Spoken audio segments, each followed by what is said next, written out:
Muy buenas tardes, queridos hermanos, les saludo en el amor del Señor. Es bueno volver a encontrarnos a través de este medio, aun cuando estamos en contacto. Y el llamado principal es que nos cuidemos y sigamos las ordenanzas de lo que se nos ha dicho. Llegando el momento vamos a poder congregarnos, reunirnos y compartir juntos. Yo sé que nos echamos de menos, echamos de menos los abrazos, las charlas, compartir la cena, tener comunión unos con otros.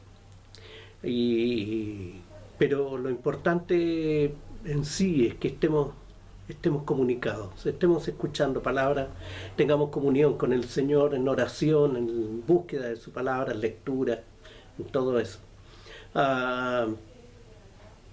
Espero que estén bien cada uno de ustedes. Quiero compartir una palabra que es interesante. Y bueno, toda la palabra de Dios es interesante, ¿no? Pero lleva por nombre Haciendo la voluntad de Dios.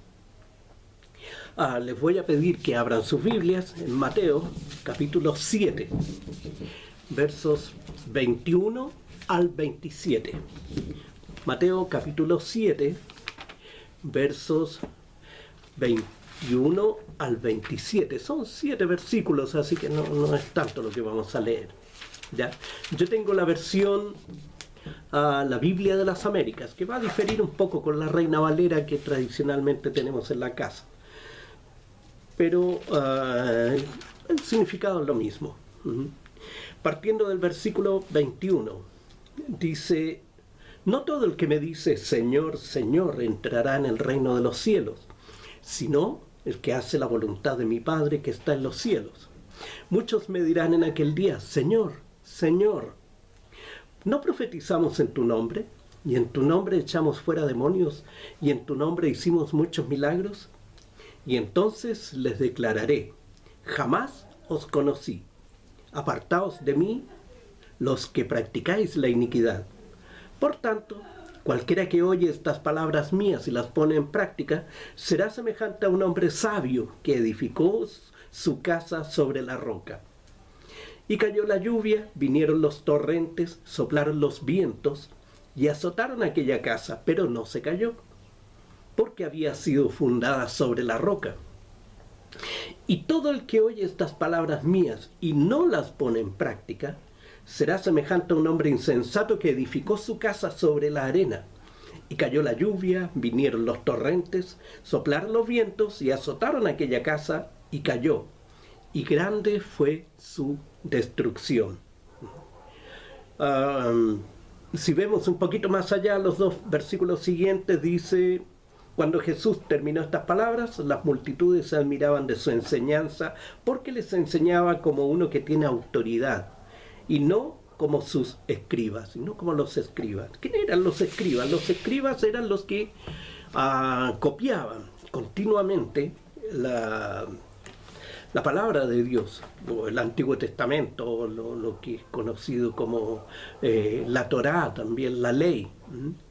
Y como no tenían papel, como el papel que tenemos nosotros hoy en día, ¿cierto? Los materiales que tenían se echaban a perder muy rápidamente, así que había que hacer constantes copias. Y estos copistas, o como dice, y escribas también, eran profesionales de la palabra, ¿cierto? De lo que era la palabra de Dios, de lo que era el Antiguo Testamento para el significado nuestro. Por lo tanto, eran profundos conocedores de la palabra de Dios. Pero Jesús no hablaba como conocedor, sino que hablaba con autoridad. Lo que tenían los escribas era el conocimiento, y lo que tenían era buscar la aplicación de ese conocimiento. Pero Jesús les hablaba con autoridad, ¿ya? Como no solamente conocedor de la palabra, sino que la vivenciaba, la vivía. El pasaje leído que corresponde, ¿cierto?, como bien lo vimos, a una sección del Evangelio de Mateo conocido como el Sermón del Monte o las Bienaventuranzas. La palabra para bienaventuranzas o bienaventurado en griego es Makarios. Si alguien conoce a alguien llamado Makarios, debe entender de qué significa bienaventurado o feliz también. Estas consisten en una serie de paradojas o contrapuntos. Si te pegan en una mejilla, pone la otra, cosas así, digamos. Si te hacen algo, no dice defiéndete, sino que viene como un contrapunto, viene como una situación, y más encima te dice que eres bienaventurado por eso. Ahora vienen a ser el reglamento o protocolo del cristiano, o libro de instrucciones para ser reconocidos y bendecidos por Dios, ¿ya? Si ustedes leen desde el capítulo 5, el 6 y el 7, 5, 6 y 7 del Evangelio de Mateo, se van a dar cuenta de que es el catálogo o el manual de instrucciones del cristiano. Y entonces ahí está todo lo que es la vivencia como cristiano expresada por Jesús, que más adelante, ¿cierto?, el apóstol Pablo lo va a hacer también en Romanos, a partir del capítulo 12 hacia adelante, cuál debe ser la actitud del cristiano. Pero en este caso no está hablando Pablo, está hablando Jesús. Ahora bien, es interesante notar que aunque a Jesús lo seguían grandes multitudes, como vemos en el capítulo 4, verso 25, del mismo Evangelio de Mateo, cuando Jesús vio a la multitud, dice que subió al monte. Ahora, quienes le siguieron no fue la multitud, sino que los que le siguieron fueron los discípulos. Y ellos se sentaron con él. Jesús se sentó, me imagino que estaba cansado, y los discípulos se sentaron alrededor de él. Lo rodearon. Y ahora, no era solamente los 12, nosotros pensamos en discípulos y pensamos en los 12, no, había más discípulos. De hecho, los 12 eran como los principales, pero tienen que haber sido alrededor de 50 personas que habitualmente seguían a Jesús.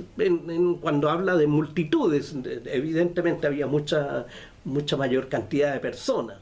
Pero digamos el grupo de discípulos tiene que haber sido entre 25, 30 a 50 personas aproximadamente, ¿ya? De los cuales los 12 llegaron a ser como los principales. Ahora, aunque había más personas escuchando, la enseñanza principalmente iba dirigida a los discípulos. Y ahora, muchos de los discípulos,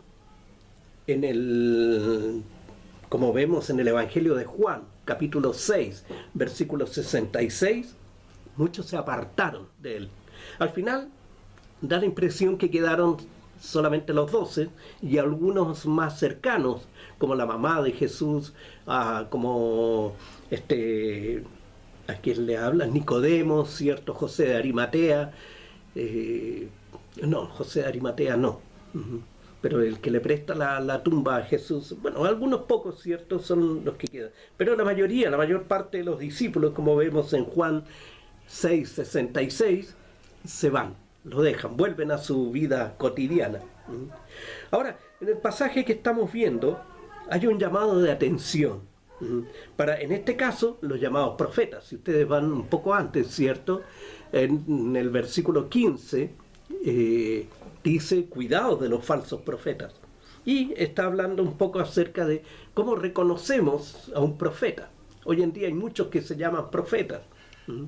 Hay muchos que se llaman apóstoles también. Pero la enseñanza de Jesús con respecto a profetas, apóstoles y todo esto que ostentan grados, es de que, en primer lugar, lo que hacen son funciones. no son grados, no son jinetas, sino que son funciones en el cuerpo y son designados por Jesús. Es un llamado de parte de Jesús. Pero también esta llamada de atención no es solo para distinguir a los profetas, sino también a todo seguidor de Jesús, que también es llamado discípulo. Un discípulo hace lo que su Señor le ordena. Por eso Jesús dice, cuando comenzamos el 21, dice, en el 22, dice, muchos me dirán en aquel día. ¿Cuál es aquel día? ¿A qué se refiere con aquel día? Aquel día es conocido también como el día del Señor, ¿ya? Aquel día, o sea, Jesús está diciendo aquel día, vale decir, el día del Señor. O en otras versiones, como dice en Isaías, el día de Jehová. El día de Jehová, el día del Señor, Jehová de los ejércitos. Vale decir, es un día especial, un punto especial en la historia. Ese es el día cuando Dios va a juzgar a las naciones. Dios va a juzgar a las naciones. Voy a hacer un paréntesis. Y cuando redactaba este mensaje me topé con un versículo de Isaías 13. Cuando Dios juzga a Babilonia. Cuando Dios habla del juicio a Babilonia, el día del juicio a Babilonia. Y en el verso 6 dice algo muy especial. Gemid o aullad, porque cerca está el día de Jehová. ¿Ya? O sea, está hablando del día, del juicio de Dios. Y en el versículo 66, en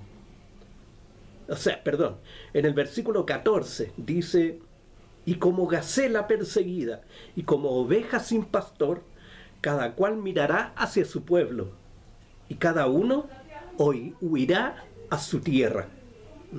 Y esto me recordó, ¿cierto?, a los extranjeros en las noticias, rogando sean devueltos a sus naciones. Hemos visto a colombianos, bolivianos, peruanos, pidiendo poder volver a sus países, venezolanos incluso. Recuerden que en un tiempo había muchos escapando, arrancando de Venezuela, y hoy, paradojalmente, vemos como muchos quieren volver a su patria. Me llama la atención, porque hay una referencia entre los que desean volver a su patria y el día del Señor, el día de Jehová, aquel día. Cierre paréntesis, lo dejo para la meditación.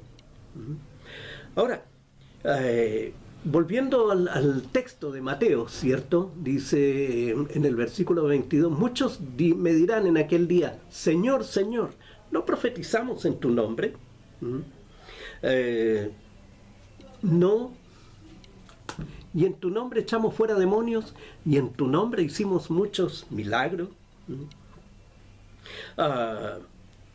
Yo hice esto otro, en tu nombre. Pero la pregunta es, ¿era la voluntad de Dios? ¿Era la voluntad del Padre? ¿Cómo puedo saber si lo que hago es o no la voluntad de Dios?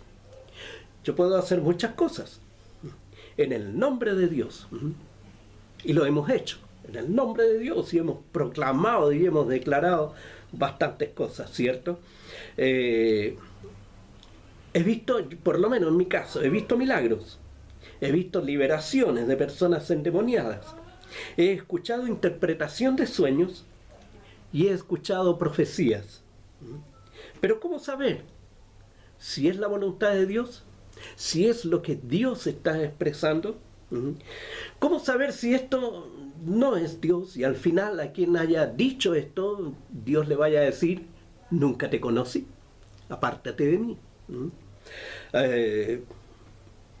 Hay una manera de conocerlo, y para esto es necesario, ¿cierto?, tener una relación personal y espiritual con Cristo. ¿Cómo sé que estoy teniendo comunión con Cristo? ¿Cómo sé que Dios me está escuchando, mi hermano. Y yo oro tanto, yo no sé si el Señor me escucha. ¿Cómo sé que estoy teniendo comunión con Dios? Bueno, primero tengo los mandamientos. ¿Se acuerdan? No te harás imagen ni semejanza, no usarás el nombre de Dios en vano, honrarás a tu papá y a tu mamá, etc. Tenemos los mandamientos. Y lo otro que tenemos también, ¿cierto? Mateo 5, 6 y 7, que como dijimos al principio, nos enseña a vivir como discípulos, porque vienen a ser el manual de instrucciones, vienen a ser el manual de convivencia del cristiano. En el colegio a nosotros nos hablan mucho del manual de convivencia. Bueno, Mateo 5, 6 y 7 viene a ser el manual de convivencia del cristiano. Mateo 5, 6 y 7, que después, de alguna manera, ¿cierto? También el apóstol Pablo agrega a partir de Romanos capítulo 12. Mateo 5, 6 y 7 me enseñan a vivir como discípulo. Y Jesús concluye su enseñanza con las palabras de los dos cimientos, ¿ya? Allí cuando habla, ¿cierto? Cualquiera que oye estas palabras mías y las pone en práctica, dice, no solamente el oír, sino que el buscar, leer, ¿ya? Ir a la escritura, ir a la palabra. Cualquiera que oye estas palabras mías y las pone en práctica, será semejante ¿qué? A un hombre sabio. Vale decir, lo que está diciendo es que si nosotros leemos la palabra de Dios, o la escuchamos, como en este caso, y la ponemos en práctica, Jesús nos compara con un hombre sabio. ¿Qué hizo el hombre sabio? Edificó sobre la roca. Edificó su casa sobre la roca.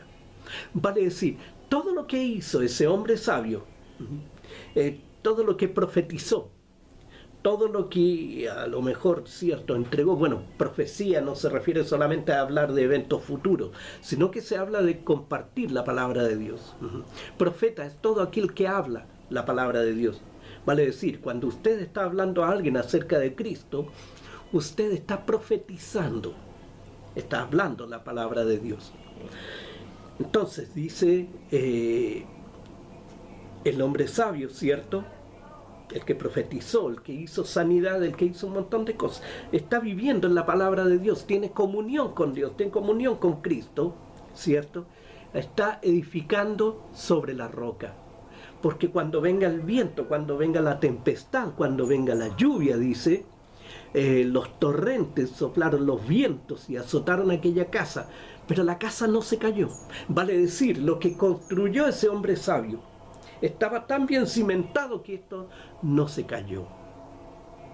Vale decir, Dios respalda lo que hayamos hecho. Cuando nosotros estamos en comunión con Dios, Dios respalda lo que hacemos. Pero cuando no tenemos comunión, somos como aquel cierto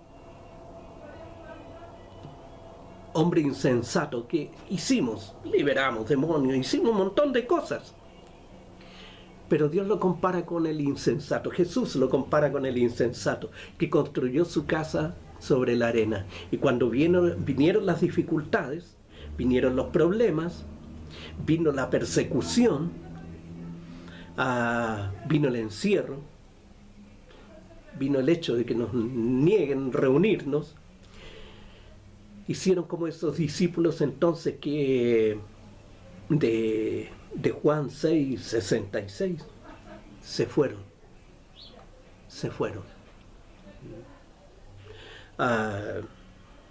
Jesús dice que nosotros, para poder hacer algo, edificar algo, debemos hacerlo en obediencia a su palabra y en comunión con Él, en oración, en búsqueda de su rostro, en ayuno si usted quiere, pero teniendo comunión con Él. Posteriormente, ¿cierto? Cuando Jesús terminó estas palabras, los que estaban ahí se admiraban de su enseñanza. Y porque les enseñaba, como dijimos delante, como uno que tiene autoridad. Porque no solamente Él tenía conocimiento de la palabra. Él no solamente aplicaba la palabra, sino que además él